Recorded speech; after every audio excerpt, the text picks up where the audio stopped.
President Justin Trudeau രാജിവെച്ചതിന് പിന്നാലെ ആ സ്ഥാനം അലങ്കരിക്കാൻ ആരെത്തുമെന്ന ചർച്ചയാണിപ്പോൾ നടക്കുന്നത്.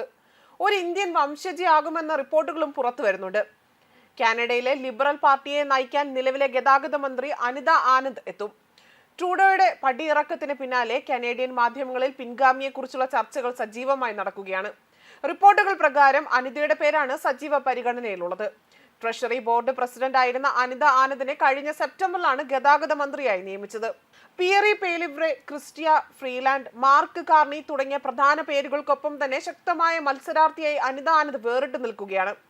ഇന്ത്യൻ വംശജയായ അനിത ആനന്ദ് ആരാണെന്നിപ്പോൾ കാനഡയിലെ ജനങ്ങൾ തിരയുകയാണ്. കനേഡിയൻ അഭിഭാഷകയും രാഷ്ട്രീയക്കാരിയുമാണ് അനിത ആനന്ദ്. നിലവിൽ ഗതാഗത ആഭ്യന്തര വ്യാപാര മന്ത്രിയായി സേവനമനുഷ്ഠിക്കുന്നു.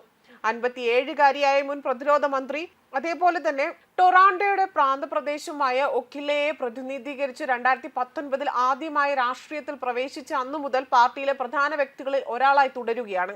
കഴിഞ്ഞ 5 വർഷങ്ങളിൽ ഇന്ത്യൻ വംശജയായ ഗതാഗത മന്ത്രി അനിത ആനന്ദ് പൊതുസേവനങ്ങളിലും സംഭരണവും ഉൾപ്പെടെ നിരവധി വകുപ്പുകൾ കൈകാര്യം ചെയ്തിട്ടുണ്ട്.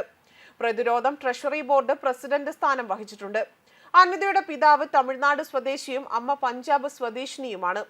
വിദ്യാഭ്യാസ പശ്ചാത്തലമെന്ന് പറയുന്നത് ക്വീൻസ് യൂണിവേഴ്സിറ്റിയിൽ നിന്ന് പൊളിറ്റിക്കൽ സയൻസിൽ ബാച്ചിലേഴ്സ് ഓഫ് ആർട്സ്, അതുപോലെ തന്നെ ഓക്സ്ഫോർഡ് യൂണിവേഴ്സിറ്റിയിൽ നിന്ന് ജൂറി പ്രൂഡൻസിൽ ബാച്ചിലർ ഓഫ് ആർട്സ്, ഡെൽഹൌസിൽ യൂണിവേഴ്സിറ്റിയിൽ നിന്ന് നിയമബിരുദം, ടൊറാൻഡോ യൂണിവേഴ്സിറ്റിയിൽ നിന്ന് മാസ്റ്റേഴ്സ് ഓഫ് ലോസ്, മേൽ ക്വീൻസ് യൂണിവേഴ്സിറ്റിയിൽ, വെസ്റ്റേൺ യൂണിവേഴ്സിറ്റി തുടങ്ങിയ പ്രശസ്ത സ്ഥാപനങ്ങളിൽ അക്കാദമിക് പദവികൾ വഹിച്ചിട്ടുള്ള ആനന്ദ് രാഷ്ട്രീയത്തിൽ പ്രവേശിക്കുന്നതിന് മുൻപ് ടൊറാൻഡോ സർവകലാശാലയിൽ നിയമ പ്രൊഫസറായിരുന്നു. കുടുംബ പശ്ചാത്തലം എന്ന് പറയുന്നത് അവരുടെ മാതാപിതാക്കൾ അമ്മ സരോജ് ഡി റാം, അച്ഛൻ SV ആനന്ദ് എന്നിവരും ഇന്ത്യൻ ഫിസിഷ്യന്മാരായിരുന്നു. ഗീത, സോണിയ ആനന്ദ് എന്നീ 2 സഹോദരങ്ങളുമുണ്ട്. അതേസമയം ട്രൂഡോയുടെ രാജി കാനഡയ്ക്ക് പോലും നാണക്കേടുണ്ടാക്കുന്ന വിധം ഒന്നായി മാറിയിരിക്കുകയാണ്. എന്നാൽ ഇന്ത്യയുടെ ചരിത്രത്തിൽ തന്നെ ഒരു സുഹൃത്ത് രാജ്യവുമായി നമ്മൾ നടത്തിയ ഏറ്റവും വലിയ സംഘർഷങ്ങളിൽ ഒന്നായിരുന്നു ഇന്ത്യ കാനഡ നയതന്ത്ര യുദ്ധം. പഴയ കൊളോണിയൽ ഉൾപ്പുളകങ്ങളിൽ അഭിരമിച്ചുകൊണ്ടിരുന്ന കനേഡിയൻ സായിപ്പിന് തോന്നിയ ഏറ്റവും വലിയ വിഡിത്തങ്ങളിൽ ഒന്നായിരുന്നു നരേന്ദ്രമോദിയുടെ, S ജയശങ്കറിന്റെ, അമിത്ഷായുടെ ഭാരതത്തെ ചൊറിയുക എന്നത്. ഒന്ന് പേടിപ്പിച്ചാൽ വാലും ചുരുട്ടി ഇരുന്നോളുമെന്ന് കരുതിയ രാജ്യം നെഞ്ചുമിരിച്ചു നിന്നപ്പോൾ ഞെട്ടിയത് അവർ മാത്രം അതുവരെ വിഹരിച്ചു പോന്ന അമേരിക്ക അടക്കമുള്ള പാശ്ചാത്യ രാജ്യങ്ങളാണ്. പണിക്ക് മറുപണി എന്ന നയത്തിന് പകരം പണിക്ക് പല മടങ്ങ് പണി എന്ന നയം ഇന്ത്യ കൈക്കൊണ്ടപ്പോൾ പുറത്താക്കപ്പെട്ട നയതന്ത്രജ്ഞരെ എങ്ങോട്ടേക്ക് അല്ലെങ്കിൽ പറഞ്ഞയക്കും എന്ന വിഷമിക്കുന്ന കാനഡയാണ് ലോകം പിന്നീട് കണ്ടത്. 2023 സെപ്റ്റംബറിൽ ഖാലിസ്ഥാൻ ഭീകരൻ ഹർദീപ് സിംഗ് നിജാറിനെ കൊലപ്പെടുത്തിയതിൽ ഇന്ത്യക്ക് പങ്കുണ്ട് എന്ന ട്രൂഡോയുടെ ആരോപണം മുതലാണ് ന്യൂഡൽഹിയും ഒട്ടോവയും തമ്മിലുള്ള സംഘർഷം പുകയുന്നതും. അസംബന്ധം എന്ന് വിശേഷിപ്പിച്ചാണ് ആരോപണം ഇന്ത്യ തള്ളിക്കളഞ്ഞത്. ഇന്ത്യ ക്രിമിനൽ പ്രവർത്തനങ്ങൾ സ്പോൺസർ ചെയ്യുന്നുവെന്ന ട്രൂഡോയുടെ അവകാശവാദം ആഭ്യന്തരമായും അന്തർദേശീയമായും നിശിത വിമർശനത്തിന് ഇടയാക്കുകയും ചെയ്തിരുന്നു. ഇന്ത്യ 6 കനേഡിയൻ നയതന്ത്രജ്ഞരെ പുറത്താക്കുകയും ഒട്ടോവയിലെ തങ്ങളുടെ നയതന്ത്രജ്ഞരെ തിരിച്ചു വിളിക്കുകയും ചെയ്തിരുന്നു. കാനഡയിലെ ഖാലിസ്ഥാൻ അനുകൂല പ്രവർത്തനങ്ങൾ, ടൊറാൻഡോയ്ക്ക് സമീപമുള്ള ഒരു ഹിന്ദു ക്ഷേത്രത്തിന് നേരെയുണ്ടായ ആക്രമണം ഉൾപ്പെടെ ഇരു രാജ്യങ്ങളും തമ്മിലുള്ള ബന്ധം കൂടുതൽ വഷളാക്കി. ഇന്ത്യക്കെതിരെ കാനഡ തീരത്ത് ട്രൂഡോയുടെ പാർട്ടിയെ താങ്ങി നിർത്തിയിരുന്ന NDP എന്ന പാർട്ടിയിലെ സിഖ് വിഭാഗത്തെ സന്തോഷിപ്പിക്കാനാണ് എന്നാണ് പൊതുവെ വിലയിരുത്തപ്പെടുന്നതും. എന്നാൽ ഇതോടുകൂടി ഇന്ത്യ കാനഡയുമായി പൂർണ്ണ ശത്രുത പ്രഖ്യാപിച്ചിരുന്നു. ഇതിനെ തുടർന്ന് കാനഡയ്ക്ക് ഇന്ത്യയുമായി നടപ്പിലാക്കാൻ കഴിയുമായിരുന്ന പല സ്വതന്ത്ര വ്യാപാര കരാറുകളിലും ഒപ്പുവെക്കാൻ നമ്മൾ വിസമ്മതിക്കുകയായിരുന്നു ചെയ്തത്. ഇത് ട്രൂഡോയുടെ തലതിരിഞ്ഞ സാമ്പത്തിക നയങ്ങൾക്ക് കാരണം തകർച്ചയായ സമ്പദ് വ്യവസ്ഥയെ കൂടുതൽ പുറകോട്ട് നയിച്ചു. കുടിയേറ്റ നയവും തലതിരിഞ്ഞ നികുതികളും കൊണ്ട് വീർപ്പുമുട്ടിയിരുന്ന കാനഡയ്ക്ക് പിടിവള്ളിയാകുമായിരുന്ന സ്വതന്ത്ര വ്യാപാര കരാറാണ് നമ്മൾ നിഷ്കർണം തട്ടിക്കളഞ്ഞത്.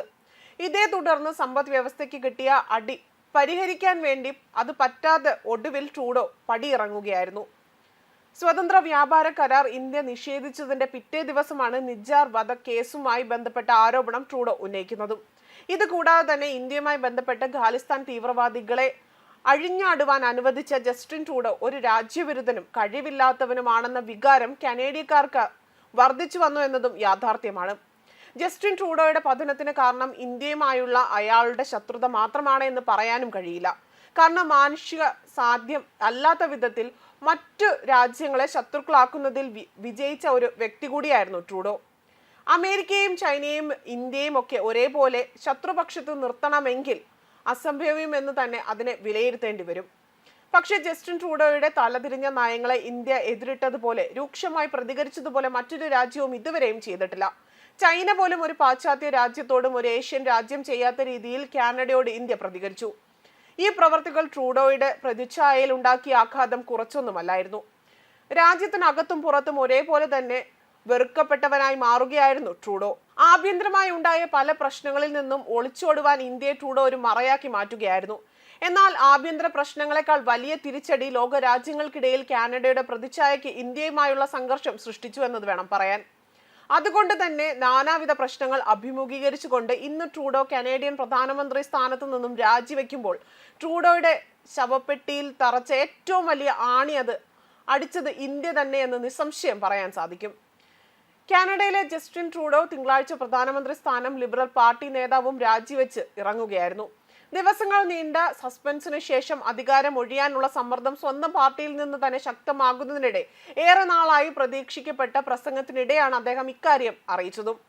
അവധി ദിവസങ്ങളിൽ എനിക്ക് ചിന്തിക്കാൻ സമയമുണ്ടായിരുന്നു. തീരുമാനം പ്രഖ്യാപിക്കുന്നതിന് മുൻപേ അദ്ദേഹം ഇങ്ങനെയാണ് പറഞ്ഞത്. പാർട്ടി അതിന്റെ അടുത്ത നേതാവിനെ തിരഞ്ഞെടുത്തതിന് ശേഷം പാർട്ടി നേതാവ് സ്ഥാനം രാജിവെക്കാൻ ഞാൻ ഉദ്ദേശിക്കുന്നു.